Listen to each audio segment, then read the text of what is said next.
Every month, we sit down with different innovators, different founders to talk about technology and how it's impacting lives and how we're using it to change community.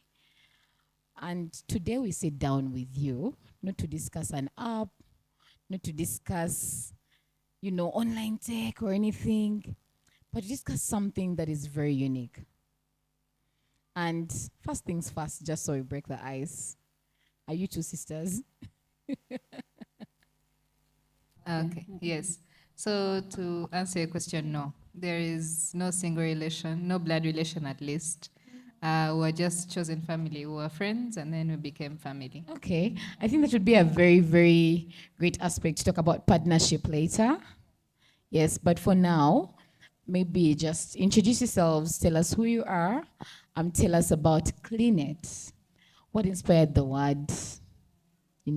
When you say Cleanette, it feels like clean it.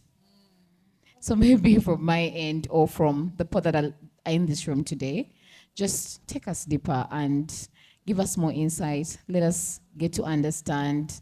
And at the end of this conversation, I really would love to have, especially the gents who have come, understand what cleanliness is all about and have them as end period poverty advocates. So, gentlemen, you only have one assignment tonight. By the end of the night, we want you as advocates, we want you telling the whole world to please say clean it. So over to you, Esther and Cynthia. Okay, good evening to you all.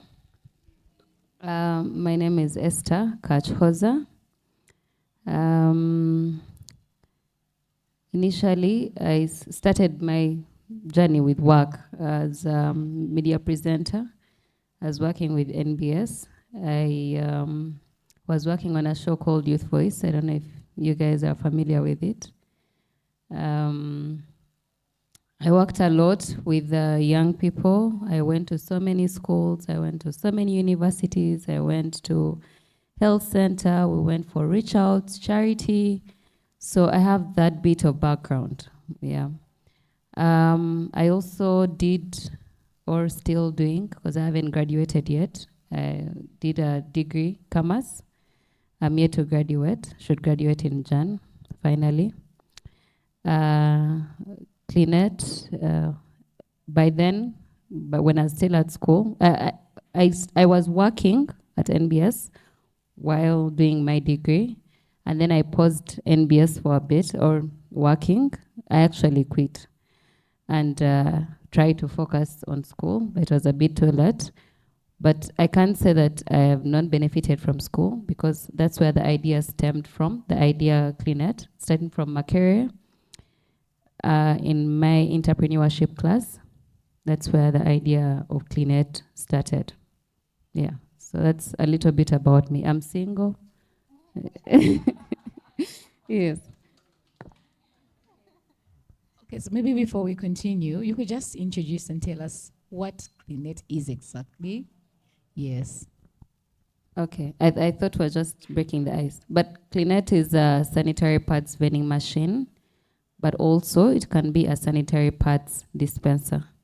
Vending is for money or a token. Dispenser should be free of charge. Mm. You could also just introduce yourself, tell us about yourself and what Cleanette is from your perspective. Okay. Good evening once again. My name is Cynthia Baakira. I graduated from Kampala International University. Sorry, I was doing industrial chemistry. I just graduated November last year. Cleanette, let me see. Have I left anything else? I was in Interact Club when I was in high school. I was the president of Interact Club. Interact is part of the what you know as Rotary Club. So before you get to Rotary Club, there's Rotaract and then Interact. So through my engagements in Interact Club, I did a lot of community service. So like she said, I was also going through to a lot of schools, and I had a lot of experience in the communities, not just schools, health centers, marketplaces. It doesn't matter. Wherever there's a need of some sort of charity, we were there for them. After that, Cleanette, for me was an idea, like she said, it came to life, at least in her head, during her entrepreneurship class. At the time, me and her, our friendship had just begun. So from when she first got the idea into her head, of course, like any other two friends, when you sit together, you just offload whatever you've been thinking about. So she told me a bit about the idea about having vending machines or dispensers for sanitary pads, because we had seen a few condom dispensers around Kampala at the time. And we're thinking, why not have something like this, but for the girl child? Of course, I was very much excited for it. Told her, let's do the research together. We'll be equal partners. Whatever you need from me, I'm here for you. Let's see how far we can take this. I was lucky enough to come up with a name. I think that's only credit I can take from this whole idea. But there wasn't really a lot of planning, I think, into the name itself. We just wanted something that's straight to the point, something that is easily catchy, yeah, and a bit fancy, a bit, Cleanette sounds like French and makes you think sophisticated and that kind of thing, and girly, yeah. You can see the colors are pinkish, purple, just something to catch your eyes, catch your tongue, everything. Wanted to catch. So that's where the name came from, really. There's no real deep story to that. First of all, how the idea started was, like I said in my entrepreneurship class. So the year before me, I was in the COVID years, so we didn't have like so much time, like during the semester. So for us, they told us to come up with a business proposal. But before they could tell us that, they used to throw an entrepreneurship competition. So all the classes or all the courses that were offering entrepreneurship as a course unit had to come up with ideas, bring them to life, showcase them, and then the winner takes 1 million Ugandan shillings. It happens that the year before me, I got to engage with the winners because they were my friends, were from the same school. So they had done a manual washing machine. Weird enough, I just recently saw some Indians doing it or something. Yeah. So I said, now I could only think a big idea for my group because we're doing it in groups of 10. So I said, now I think also that's why maybe when I was thinking, I wanted something that didn't have to do with electricity, because also, as we know, Uganda and electricity, very unreliable. And it being a female product, and we're trying to offer convenience, but also sustainability. You do not want, when there's a power outage and then the problem we're trying to solve can't be solved. Access, easy access, the fact that you want pads to be there available 24/7. So if now there's no power and the machine can't work, then we failed at what we came to do. So hence choosing not using power, yeah. Okay, so I'll start with the why. Like we have both said, we both have some experience with youth, with children who are in schools.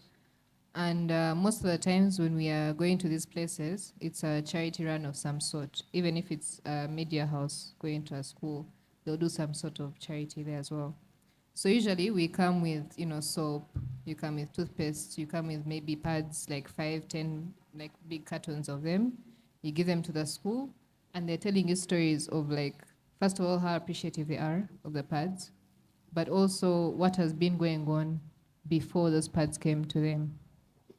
So the lack of having these menstrual hygiene products, you can only imagine what people are using as alternatives. We have had stories of girls using sand in caveras, polythene bags. So you put the sand in a polythene bag, you poke holes, you put it in your underwear so that the sand eventually soaks your... Okay. Where I was giving the why first was for reasons of context. I want you to know what has been going on, what has been done so far, and then we see just how far or the differences we're trying to make with our new stage. So anyways, moving on from the context. Our machine, like she said, is manual. It doesn't use electricity. It's not a big machine. I don't know what else I can use to describe it. You've seen these machines in our bathrooms that blow out air. The air dryers, I think, after you're done washing your hands, and it's about that size. We have 4 rows. It comes in 4 rows, yeah? Columns? No, rows. There are 4 rows, they take 17 pads each row. These pads could be any that are already on the market. So it's really up to the end consumer, either who's funding it, because with the different pad companies, there are different prices, but also just the quality. There are those who prefer a specific kind. So would want that to be as open as possible. So it takes in all. The sizes you can decide. Maybe 2 rows will have a medium size, the other rows will have a thin or ultra large, it's really up to you. Yeah, so it's manual operated. Like she said, we have 2 types, the vending machine and a dispenser. The vending machine currently takes 500 shillings per pad. But we can also have it take tokens instead. Tokens are, it's not money per se. I don't know if, like in arcades, people play pool as well. The pool tables. There are certain coins that some of them take that are not necessarily currency, but they're specific to that table or the machine. So that's what I mean by having tokens. Or it can be the dispenser model, which doesn't take in any sort of token or money. You simply turn a knob and you get your pad. The knob is quite easy to operate. For the vending type, the coin goes into the knob. There's a slot specific for it. Once you put in the coin, you can turn the knob 360 and you get your pad out. Same with the dispenser. Instead of putting the coin, you just turn the knob. And yes.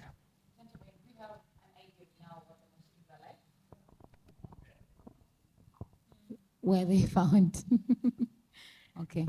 Okay, so initially, we had a pilot study at Bugolobi Market. This was last year. We had it there for about 3 weeks to a month, just to see how easy it is for an everyday woman to operate it. Is it convenient for them? Is it affordable? How we actually made things accessible to them. And the reviews we got were very good, very high reviews. They loved it so much. But unfortunately, we had only 1 machine available at the time. So, and we had to launch it and fundraise and take it on campaigns and get the word out there. So that had to be a very short time. Currently, the machine is now in Mbiko, a health center 3 called Njeru. It was purchased by the Miss Uganda Foundation and donated to them. It has been there for close to 2 months now. Yes, that's the only machine that we have so far. Maybe the other question that maybe you meant was where could they be placed? Everywhere. By everywhere, I mean any building that has traction, any building that has a large group of people coming in and out. So we can talk about malls, hospitals, a work building like this one, schools, health centers, like she said, universities. So pretty much bars, restaurants, hotels. So anywhere where there's a woman, because as women, anytime something can happen to you. And one of the reasons that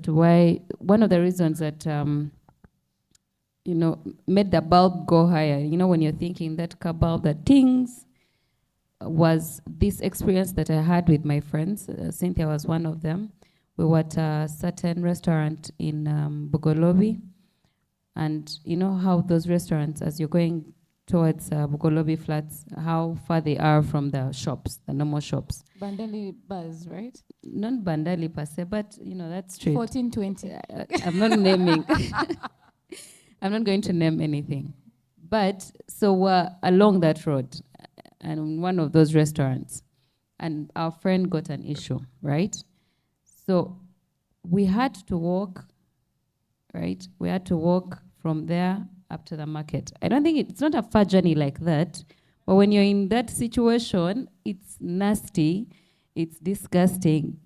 You're already irritated. The hormones also work on you as a woman. So the least you need at that time is not having a sanitary pad on you. Yeah, because neither of us had, and she had an issue, so now we had to go and look for one. But imagine we weren't there. This is a woman that could do it. When we talk about period poverty, it's not entirely we face it, yes. It's not that we don't face it, us as women that stay in Kampala or high-raised suburbs. We face it. Of course, the people that stay in the villages feel it way worse than we do. But even as we face it. And that's why the Cleanette machine comes in two. The vending one, the one for 500 shillings, and the free one. So initially, when we thought about this idea, we imagined that the free one would definitely go to the needy areas. And the 500 shillings one would come and cater for people like me, you, and Cynthia that could go through something like that, where I could get an emergency like here and getting a shop to buy maybe a pack of 3,500, or maybe I don't even have it, or I didn't even carry a bag, or the bag I carried is small, and I just want a pad in that moment. So that's what the vending machine was meant for. Yeah. Okay. Wow. Can we just clap for them? I think the idea is very thoughtful. So I would first of all want to commend you for openly talking about something that people have stigmatized. It's rare that we see people actually, there's been some little bit of advocacy, but it's rare that we see people come to openly talk about periods, about menstrual hygiene.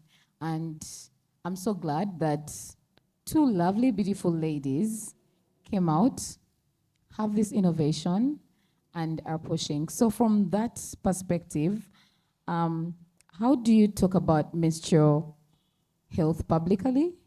What has been feedback from the people and as a brand? Because you're young people, that's the honest truth. Okay, for me, I don't know, she'll talk about how she has experienced it.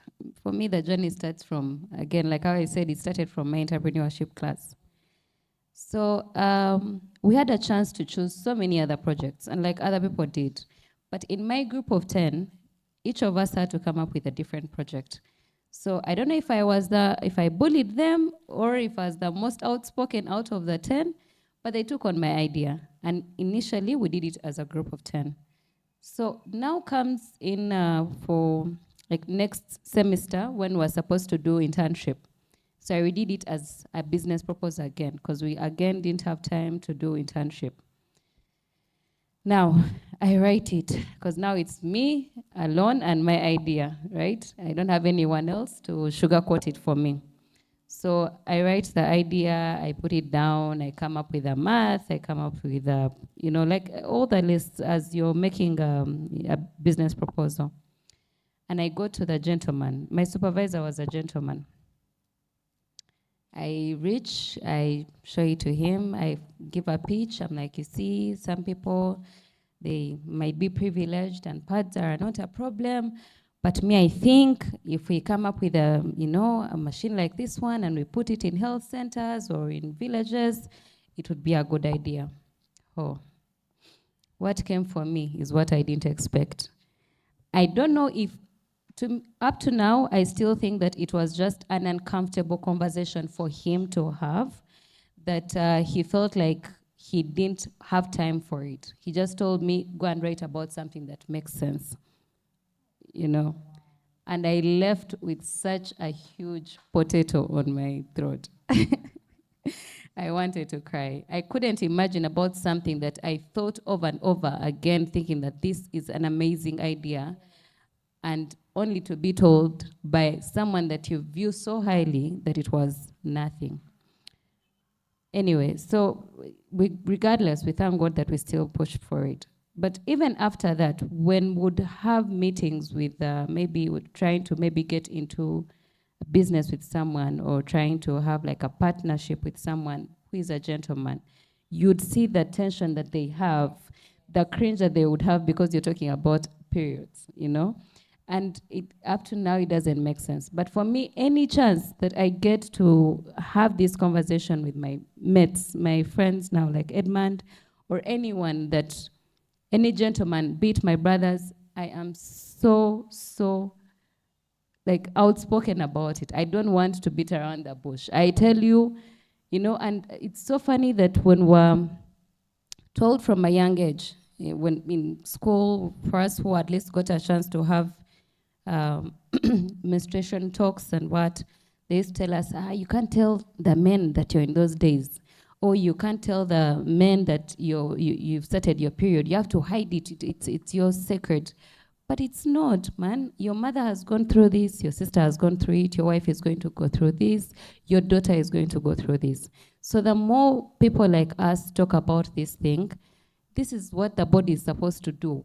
You know, it's like coming here and then we say people don't wet dream. People wet dream. It's what the body does. It's not that you wake up and say, I'm going to do this. So I think for me, that's what I look at as awareness when it comes to, yeah. Very motivational. Okay, for me, first of all, let's look at period poverty as a term. Besides not having access to these safe menstrual hygiene products, period poverty is also lack of information. And that's something Ugandans have done all too well so far.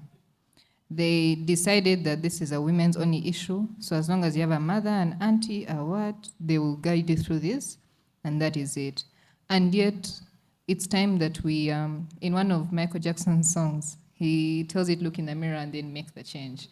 So if we are exposed enough, if we are learned enough to know there's a gap in the system in this kind of way, why not start it ourselves? Yes, we are young, yes, we're inexperienced, but that shouldn't be an excuse. Since they've made it a women's issue as the women, we're here to stand up and start talking about it. So, like you're saying, yes, for traditional families where we're from, it might still be a bit hard. I'm sure I still have relatives who don't really understand what I'm doing exactly. But it's okay. We are patient. We have our goal in mind. We have God guiding our steps.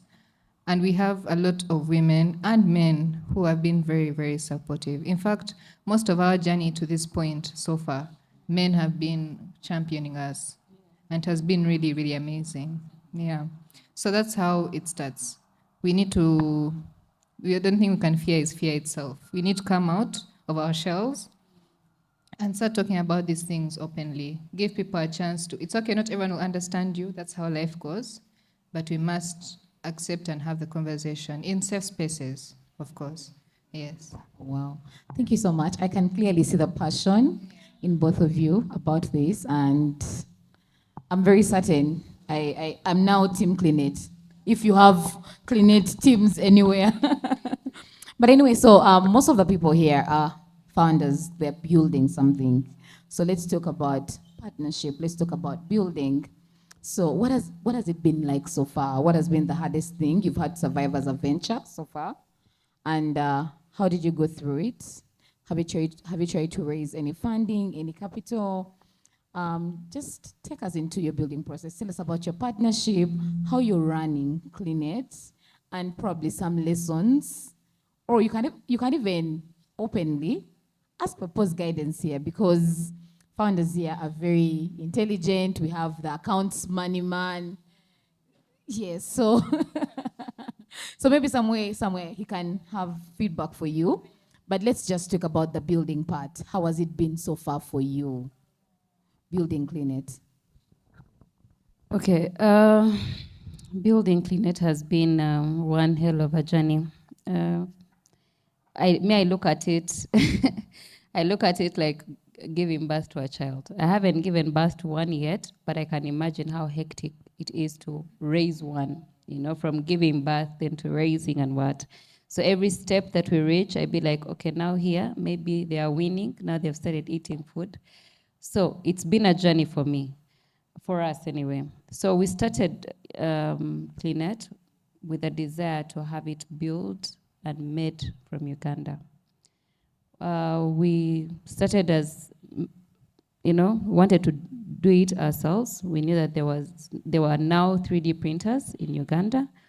We first tried to push for those ones, and they told us first to come up with a cardboard, design of how it will look like. We tried. We failed terribly because neither of us have done engineering or, So we failed terribly. We're also not artsy people like that. But then we worked with a gentleman who was a student. He had just finished his engineering degree at Makerere University. He tried to build it from scratch. Now, for him, he was so passionate about it, about innovating, and he built something as huge as I think it was like that katawa, and this is something we wanted to be really tiny and small. And when he reached there, you can also, like, the brain can jam and doesn't know what to do next. So we forewent him, and then we decided to work with some gentlemen at Innovation Hub in Tinda, Nakawa, sorry. They tried their level best and they failed. Now they introduced us to CAD-aided designs, computer-aided designs, sorry. They said, okay, let's first do computer-aided designs, then we push it to China, and then we see if we can make it from there. At least having the computer-aided designs being Ugandan, so it will have some DNA of being Ugandan, right? So we're like, okay, it's okay, we understand. We can try that and see. And maybe if we bring it here, then we can assemble it ourselves, and then we see if we can make the parts from here. So we did that, and unfortunately for us, when they brought back the 3D printed prototype from the computer-aided designs that we made from here, found out that the parts were not fitting. They tried to troubleshoot it, and nothing worked. We said, okay, now what next? We finally took it to a gentleman in Sedat. This is a guy who had been working in Sedat for a very long time, an engineer, but also he's a lecturer there. He's a muzee, and we told him, you come up. For us, we're not going to even tell you how we want it to look like. For us, we just want the machine. You do what you want. We just want the machine done here in Uganda. And it still didn't work, unfortunately for us. So in all these steps that we took, there were so many pauses, long, hard pauses of, do we give up? Is this it? What happens next? Stress, anxiety from seeing your dream fail you, where you see, okay, this is now a closed door and I don't know what to do about it next. So I think for me so far, that has been, those long pauses have been the hardest part for me in entrepreneurship. Yes. Yeah.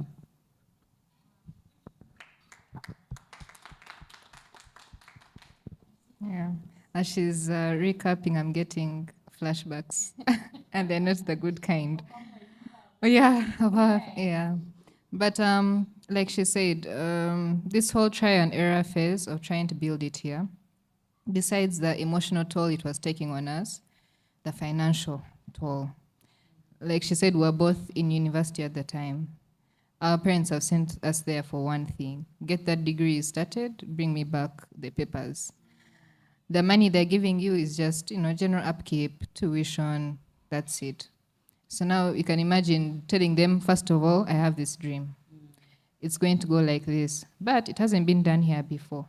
What I'm thinking, let's go and trust a stranger with this amount of money to get me this thing. It's not assured, but let's just gamble. That might have worked for a bit, because thankfully, I thank God, and I hope they watch this one day. I thank my parents so much for being so supportive. They pushed it for a while. A few months, they put in their substantial amount of money. But at some point, we also had to go back and tell them, you know what, enough is enough. We are tired of gambling your money. It's not worth it. It's not, what's the word? I can't defend it any longer. It's not your burden to carry, I think. This is our dream, and as much as we're passionate about it, I believe we're able to push for it another way. We'll come back to you when we have a sure thing, going for us. So that's why eventually we had to let it go. It didn't what our school worked also suffer because of that. Anyway, so through the whole try and error, we met our amazing partners. Our company is now in a proud joint venture with Fowls Limited. Yes, let's clap for them, please. They've helped us so much. So Esther was working them first. for a bit, I think for a few months before I finally met them. And she told them a bit about what we're trying to do. And this company, I believe there was no other woman in it except Esther. So there were about 3-4 gentlemen. We talked to them about it. They saw at least the business side of it. They may not, of course, understand the emotional side, but they believed in us. They believed in the business model, and they're the ones who convinced us to start with importation. Let us first try this new thing in the market. I think we need to clap for the gentleman, even in absentia. Yes, indeed. So the ones who convinced us, yes, we understand how much you want to push for Bubu, but let's agree we're not there yet. As a country and as you as young entrepreneurs just starting up, we're not there yet. There's so many other boxes we need to check. Of course, me and Esther, a bit of our ego was hurt in a way, because you come with a big head, you don't know what you're saying, you don't know where we've come from. But I'm so glad that we listened to them. So they convinced us to look into importation, at least penetrate the market, and then see from there. The capital that we get from that, we can go back to the drawing board. Maybe by then, engineering would have caught up also. So yeah, what else? So from that joint venture, we started doing research, and now we import these machines from China. So far, I think we have seen the wisdom in it. It has helped us at least launch and get the word out there, and get some good partners on board so far. And how much are the machines? Maybe for someone who would want, because at this point, I am very certain we need one at Hive. Yes, so Hive, please. So the machine itself goes for 1.6 million Ugandan shillings only. On that cost, that comes with installation and maintenance. But once you now own it, you the client, that is, we can decide, me and you, we can come to an agreement that we are the sole suppliers, or we're the ones to keep track of the stock and that kind of situation. Or there could be a client that wants to run it themselves. But I understand that for most businesses, they don't want the extra hassle. So we're more than willing to be the go-between, the pad companies, and finally coming here and stocking and making sure it's safe. Because for some areas, of course, not Hive Colab, it's a very good structure. But for some structures, they may need extra security for the machine. They may need like some set of metal barring on top of it. We would cover that cost as well. So once you buy the machine from us, it is now a partnership. Yeah. I hope that answers.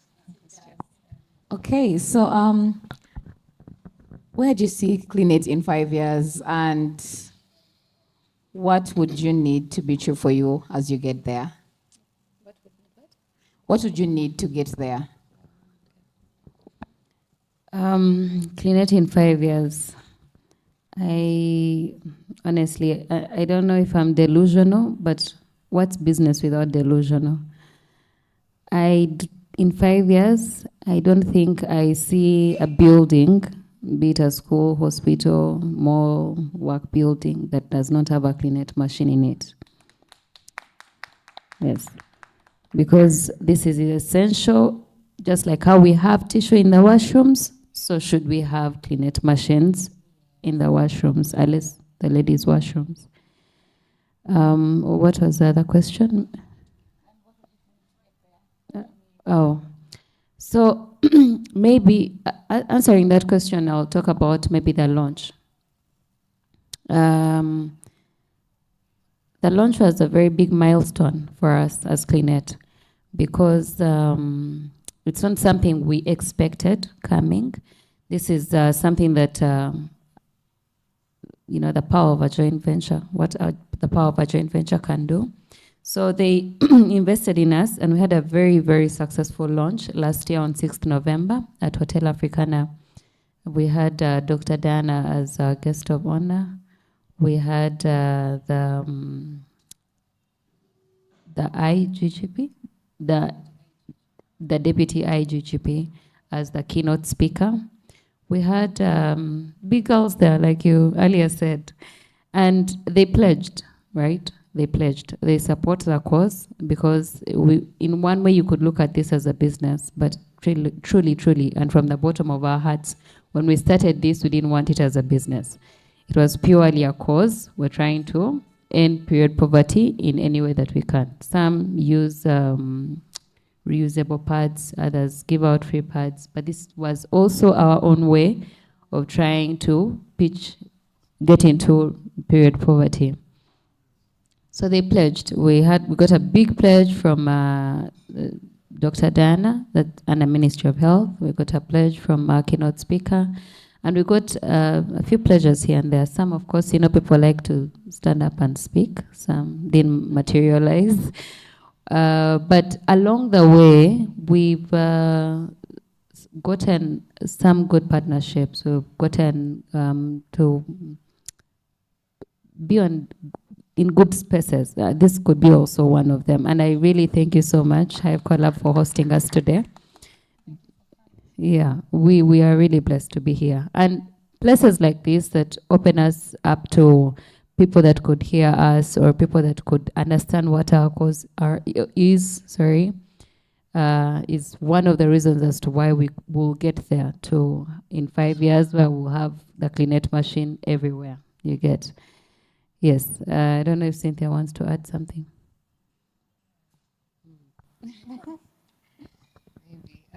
Maybe back to the whole 5 years thing, the question, and what it would take to get there.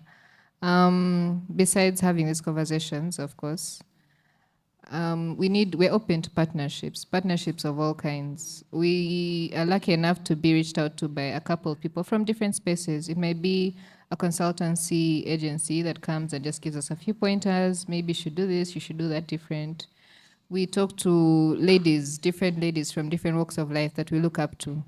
Besides, of course, people in our immediate family, we have some ladies that we have got the chance to meet, certain ministers, MPs, even if they may not give you cash in hand, but there's so much more that comes with them just giving you an ear. So we don't take for granted the knowledge, first of all, from our own experience as we're coming up, but also from people who give us the time to listen and give us a few words of wisdom, point us in the right direction.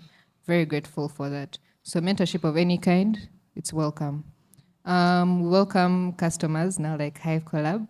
Yeah. We are excited for those conversations. We're happy to have you as clients. Also, this sort of works as advertising, so thank you. That also works. It helps us get to our end goal. But above all, we know capital is what makes things move. Money makes the world move, I guess. And in this case, like she said, would have loved for this to be a social sort of cause only and not a business. So one would think that we go into the whole NGO, non-profit organization type thing. But no, we want this to be sustainable. Yes, and the way it can be sustainable is if we run it as a business. Yeah. So please, capital of any kind. Grants, if you hear of grant offers, anything, women in business that have some opportunities, please reach out to us on our social media, on our handles, on our phone numbers. They're also there online. So really, we have open arms here. We are young, like we said. We are not close-minded. We are willing to listen to Ugandans. Let this be a collaboration of everyone. It doesn't matter which space you're in. If you're not in health, if you're not even a woman, it doesn't matter. If you're a woman, but maybe even past the whole menstrual phase, you're in menopause, still. More than willing to listen from you. There's always something that we can learn from each other. So that's all I hope for. I hope for more collaboration of all sorts. And then we'll get to that 5-year mark that she was talking about. Nice. I hope in 5 years we'll be together while we celebrate having a Cleanette machine in every space. I'm definitely praying and believing as well with you. Okay, thank you so much. This was a very lovely evening. It was a pleasure hosting you all. Thank you, Esther and Cynthia. We hope to have you back very soon. And we really hope that in 5 years, we'll be celebrating with you. Yes.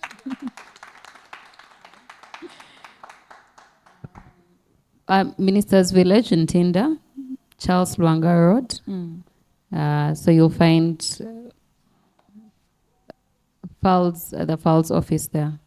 Falls who are our Partners. Partners, yes. So we currently share an office with them.